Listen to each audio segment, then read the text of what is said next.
ekibuuzo ekyabadde ku mimwa gy'abantu bonna nga kiri kimu, ye Kabaka aleseeyo omwana? Amazima gali nti okusinziira ku Prime Minister wa Tooro yatutegeezezza eggwanga lyonna nti Kabaka abadde alina omwana ow'obulenzi. Imagine like father like son. Mazima ga Katonda, omwana ono yatuula ku Namulondo banga alina emyaka 3-4.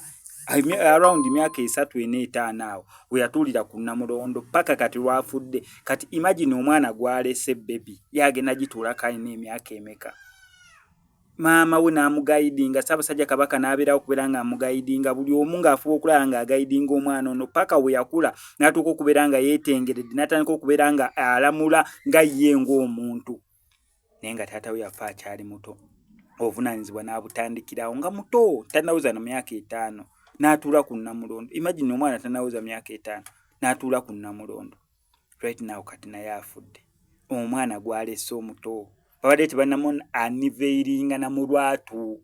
Ndowooza ng'ebyobwakabaka nasooka kino na kino kinasooka kukolebwa na kino. So naye advantage eriwo oba amawulire amalungi gali nti aleseewo omwana ow'obulenzi.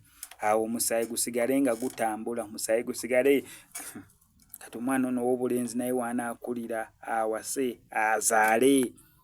Obwensikirano we butowe butambula. Naye nga amawulire gannaku nnyo nnyini ddala ag'okufa kwa Kabaka w'e Tooro. Naye nga updates okuziika olumbe buli kimu nga kigenda okubeera nga kigenda mu maaso, ngenda beera nga nkikutuusaako wano ku SMX Media. Nga gwe kyolina okukola subscribinga, nyiga notification bell eyo, ebisigadde obitulekere. Gwe ayagala okubeera nga olanga naffe okuba bukubiko ennamba y'essimu, ebisigadde still n'obeera nga obitulekera. Ngenda sigala nkuleetera updates.